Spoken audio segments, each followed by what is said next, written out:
Hey guys, thank you for tuning into another episode. Today's topic is going to be on hyperindependence. I first came across this term when I saw a tweet that said hyperindependence is a trauma response. It's a result of being constantly disappointed, let down, or failed. And so, as a result, you decide to put your guards up. You decide that you can only rely on yourself to minimize the pain and hurt that comes from being disappointed. And so, when I saw this, I was like, oh my God, this is me. So I decided to do more research into hyperindependence to find out what it is and how it can show up in your adult life. So I've always been very independent and I've always done my own thing. But as I was getting older, I realized that my independence was becoming a bit too extreme. I would rarely ask for help. I didn't trust people easily. I was wary of people and their intentions. Even when people did want to offer me support and guidance, I would question their intentions. I would be like, what are you after? What do you want?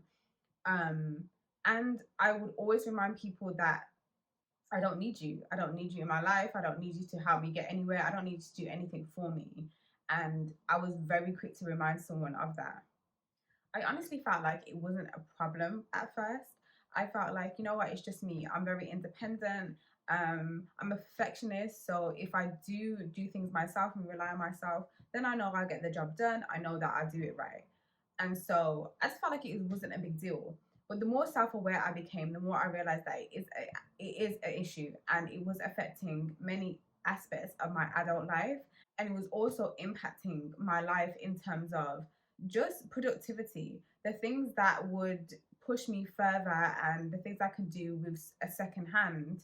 I was doing by myself and it wasn't making my life easier. But because I was so hyper independent and operating from a place of trauma, I wasn't consciously aware of how my behavior was impacting me and how this was causing issues in my life. It was stopping me from making meaningful connections, from getting the support I needed to progress in different areas of my life. And that's what hyper independence can do. It can impact you in so many different ways that you don't realize. It's important to be independent. It's empowering to know that you are disciplined, that you're strong willed, that you can rely on yourself, that you will do what's right for you and do what's best for you. And knowing that you don't need anyone to validate you and you don't need anyone to even push you is amazing. Like, you'll be surprised how many people cannot do this. You'll be surprised how many people are actually dependent on other people. Because the reality is, in this life, you're going to get disappointed. You're going to get people who won't come through for you. You're going to get people who won't ride for you, won't actually be there for you, won't support you, or won't even root for you. So when you're independent, knowing that you're able to do that for yourself, knowing that you can show up for yourself in those ways is important. You need to be able to do that because disappointment is inevitable. People may switch up on you. And so, in those moments and when this occurs, you need to know how to pull yourself together. You need to know how to pull your socks up and be like, okay, I've got me. If you don't have me, I have me. And I'm going to do what I need to do to get where I need to be. So, ultimately, a healthy level of independence is important, it's necessary, and it's needed, and it will allow you to navigate the world, making the right choices for you and being able to rely on yourself. However, hyper independence is not. It's rooted in trauma and it can negatively impact many aspects of your life.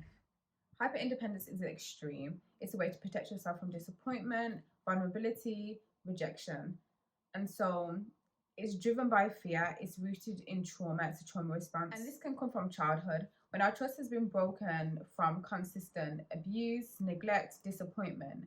We begin to slowly build a wall to protect us from experiencing that same pain and sadness that comes from that disappointment. So ultimately, hyperindependence is a defense mechanism. There may be times in your adulthood where you experience disappointment from other people or people that you felt like you could trust or people that you actually did open yourself up to. Because the reality is, even though you may have hyper independence and trauma, you may have actually opened up to a few people, one or two, maybe not a lot of people, but you've opened up to somebody. And so when this person does disappoint you, you may be extremely triggered, which can bring out feelings of sadness and pain that you experienced when you were younger from disappointment. And now you're experiencing it in your adulthood.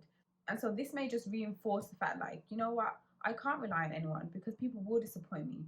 I don't want to feel that pain. I don't want to go through this again.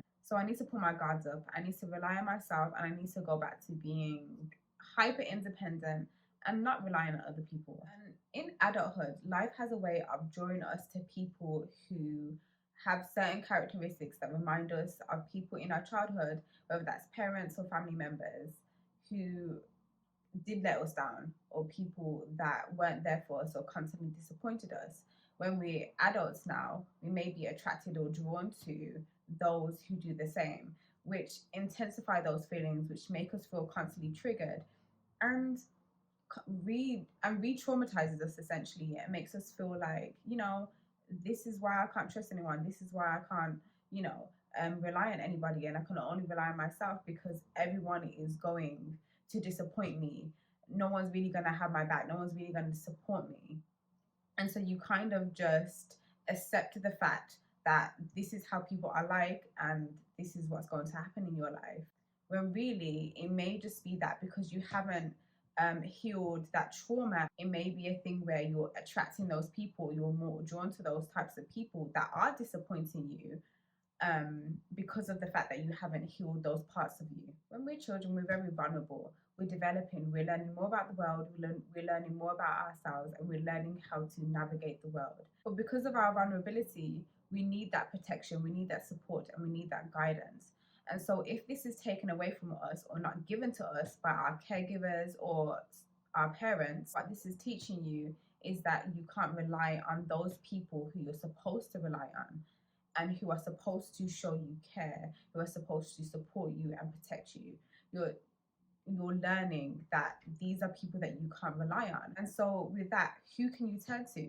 You can only really turn to yourself, because if those people that are supposed to protect you are not doing that, and they're actually neglecting you, abandoning you, or constantly disappointing you, then you're learning that you can only rely on yourself, that these people are not going to be there.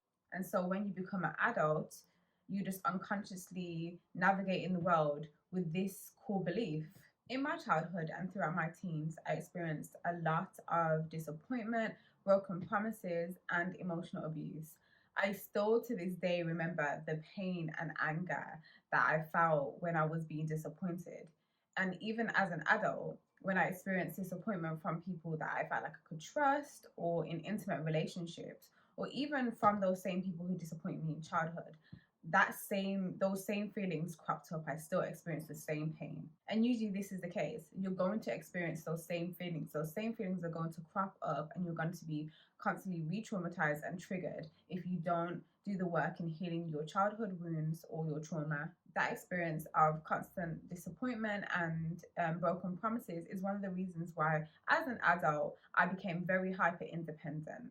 I became fearful and anxious about rejection and relationships, not being able to trust people, not being able to trust people's intentions, especially in intimate relationships. When I experience moments of vulnerability, I literally convinced myself that I cannot open up to people. I cannot experience this vulnerability because I feel like I'm going to be let down. I feel like I can't share these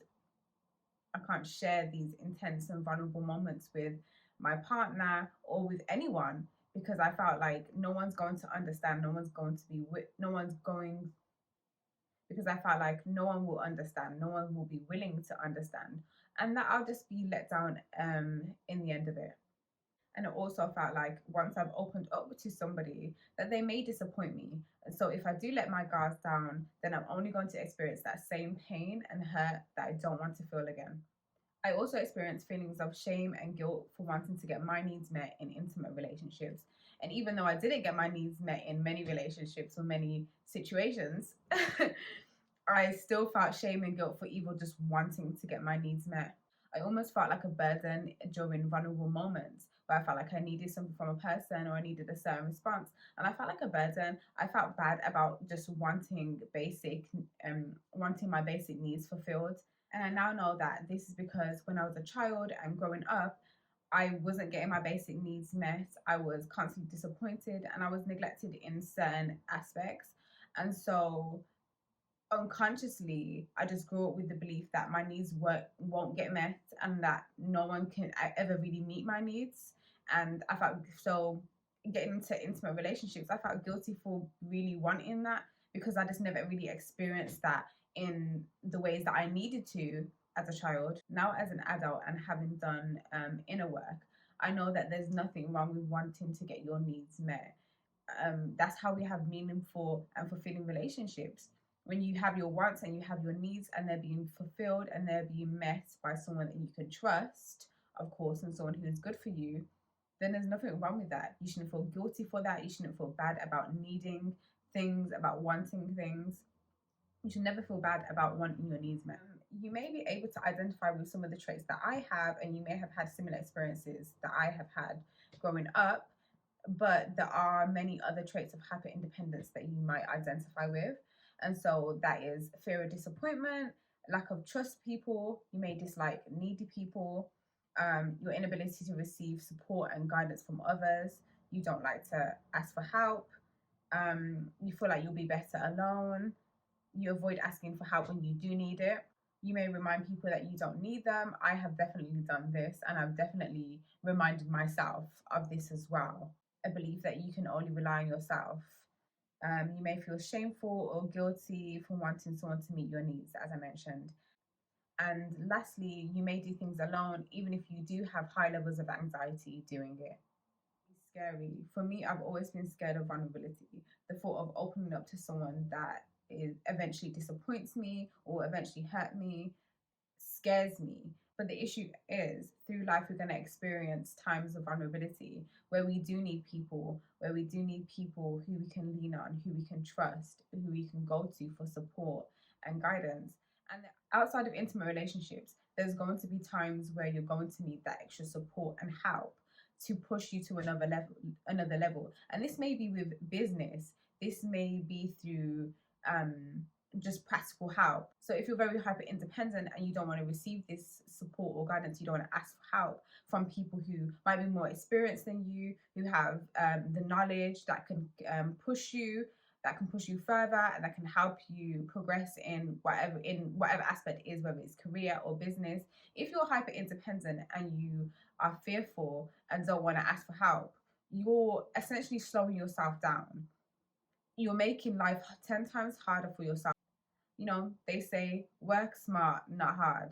And so basically, your hyper independence can cause you to work way harder than you need to be and do things that you don't actually need to do. And you may be slowing yourself down in many aspects of your life and stopping yourself from improving at a faster pace. You don't want to be the reason why you haven't progressed or you haven't reached your goals. And the reality is, you can still maintain independence whilst being able to receive and accept support and help from other people. Accepting help from other people doesn't take away from your independence. It doesn't mean that you're less of a person, and it doesn't mean that you're less worthy or that you don't have it together or you haven't got it all figured out, because the reality is a lot of us don't have it all figured out. We don't all have the answers, and this is why we have to learn. We have to ask for help. We have to ask for support and guidance. We have to allow ourselves to be open to that, because we don't always have the answers.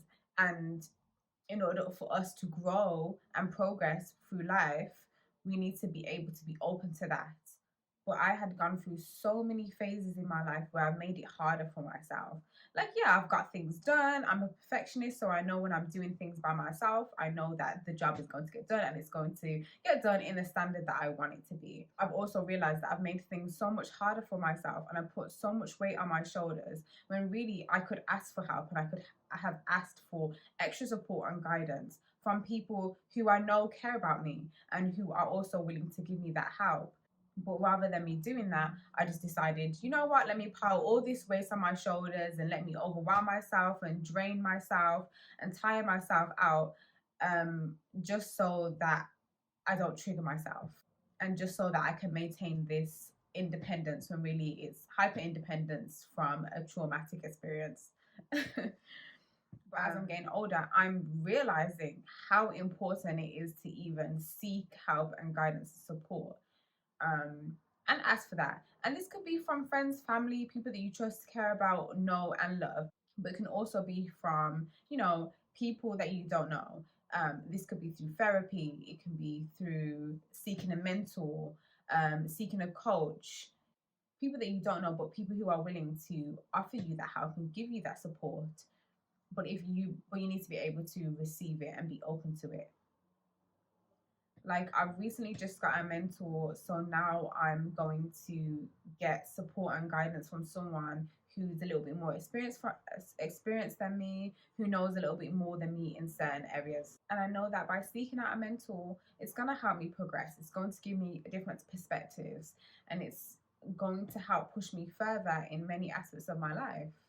Not only that, in intimate relationships as well, which I've struggled with for years, literally, I'm learning to express my needs, be vocal about my needs and my wants, and be open to being vulnerable with someone, especially if they've demonstrated that I can trust them, especially if they've consistently shown up for me. Why not? Why not let my guards down? Why not show them that I need them?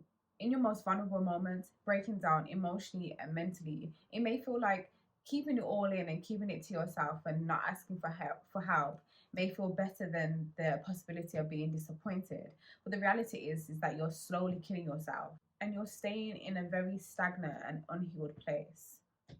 With that being said, you can begin to work on your hyper independence, especially through healing your childhood trauma and your childhood wounds. Because the reality is, we all need people, especially on an emotional level.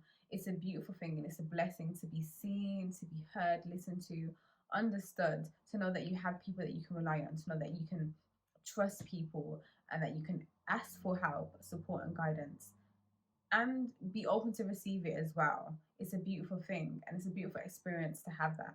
So I did write a blog post on this topic a while back. So what I'm going to do is read some of the ways that you can actually begin to work on your hyper independence. So one of the ways that you can begin to work on your hyper independence is acknowledging your need for help and asking others.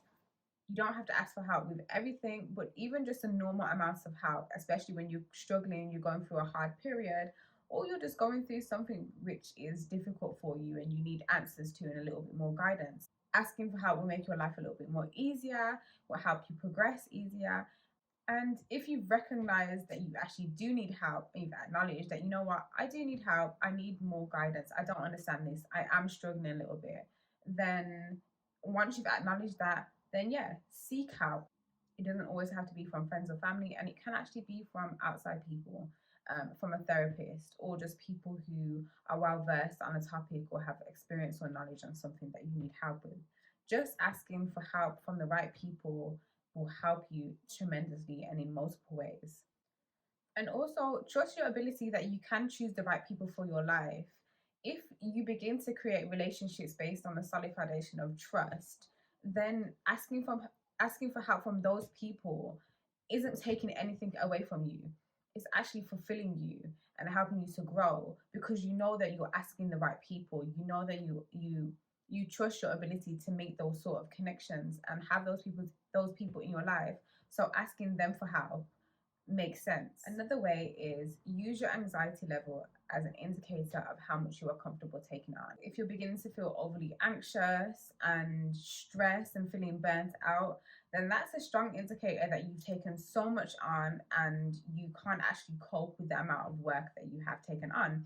And so you may need to let go of some of your responsibilities or ask someone that you trust for help. Another way is choose friends and partners in your life that are worthy of your trust. And so, for some people, especially when they have unhealed trauma and childhood wounds, it may be difficult to actually choose partners and even friends that are worthy of your trust and are trustworthy and that will show up for you.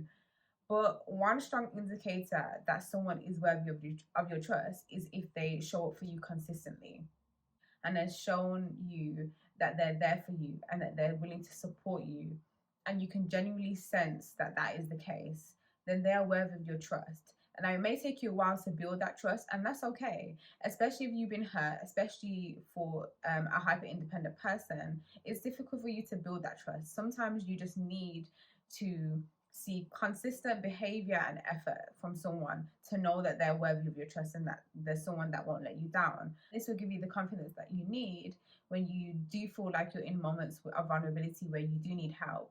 And you'll be confident enough to know that this person will show up for you and be there for you and won't let you down when you need it the most. Every stable and positive and fulfilling relationship is also built on trust. Trust is the foundation. And so if trust isn't there, you're going to be triggered. And so this is why it's important to be mindful about the relationships that you build and the foundation that you build it on. Another way is try to be open to the idea of vulnerability and open up to those in your life who have consistently shown up for you. This can be very difficult for a hyper independent, especially if your trust has been consistently broken, you've been disappointed, and people have let you down. It can be difficult. The idea of opening up and being vulnerable with people can be very scary. But like I said, if people have shown up for you and you do have an inclination, many of us get that intuitive feeling that this is someone that you can trust because of their actions as well, and their actions prove that they are trustworthy. And so whilst being vulnerable is scary, if that person has shown you that um if that person has shown up for you and they've done so consistently, then opening up and being vulnerable with them isn't an issue. You won't get judged by this person because they care about you. And it's also important to understand that real emotional connections are actually built from being open and being vulnerable, especially when it's with the right person, of course.